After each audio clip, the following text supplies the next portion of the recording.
one of the big sort of purposes or points behind palliative care is to ensure that the patient's voice doesn't get lost in the care plan, right?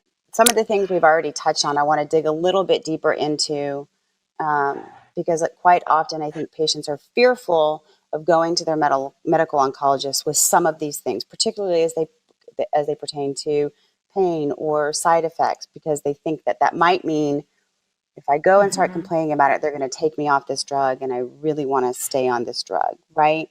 So, can we talk a little bit about that sort of shared decision making and why, in my opinion, and I'd love to hear yours, it's so important that it happens up front, not when we're 6 months down the road, in a patient's treatment, but that upfront conversation so they never get to that point where they might be fearful of having that conversation.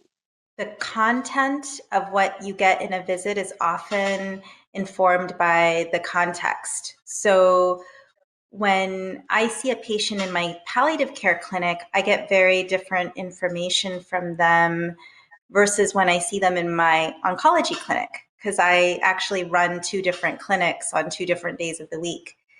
And in my palliative care clinic, people come ready to talk about their psychosocial needs. They talk a little bit about their treatment toxicity. They talk about existential crises and what they're going through. Um, and so I get a little bit of different data. And then when I'm in my oncologist hat, I have good data, but it's not often as full. And it's usually how they're functioning the week before, whether they've had any side effects, what their labs look like, what kind of support they're getting at home to do their treatment. And so when you combine the two pieces of data, it's really full, right? It's really helpful. I can start to have a complete story about what's happening in that person's life. So not only how are they tolerating the treatment and how are they doing physiologically, but what's happening at home, what are their goals, what are they hoping to achieve, and you bring it together, and then you're able to really come up with a very thorough care plan.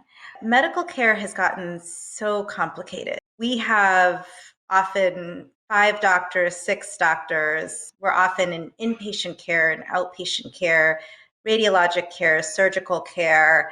You have an ostomy and a catheter and a chemo plan and 18 people you could message on My Health or your Epic streaming app or to get things done. And sometimes patients just come to me and they're like, I don't know who to talk to anymore. Who's in charge of me? I know my cardiologist is in charge of my heart, and my nephrologist is in charge of my kidney, and my oncologist is in charge of my cancer, and I just don't know who's in charge of me, like all of me.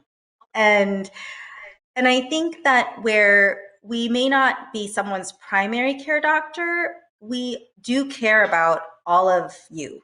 And we do care about making sure that you're not lost in the shuffle. And if you do have 18 doctors and 6 things going on, if someone says, I just have this appointment for this random thing in 3 days and I don't even know who I'm seeing or why I'm seeing them, it's okay to ask your palliative care doctor about that. I'm like, I will figure it out. I am going to find out why you're seeing this person, why it's important, who cares to take care of you. And sometimes they'll come to me and they'll say, I'm really afraid to tell my oncologist this. Like, how do I phrase it in a way that I won't upset them or disappoint them?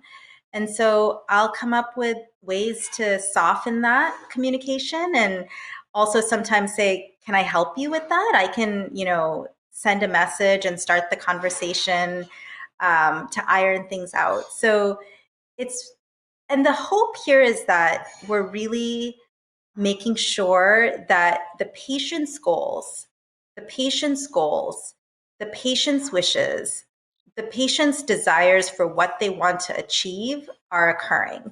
And all of the things that we're doing, whether it's chemotherapy or a surgery, all of those things that we're doing are to achieve those goals. And if we're not achieving those goals, then we're probably not doing the right thing. So how do we make sure that those plans are really in alignment for goal concordant care, and we're working together in lockstep in a coordinated fashion to achieve those goals for patients.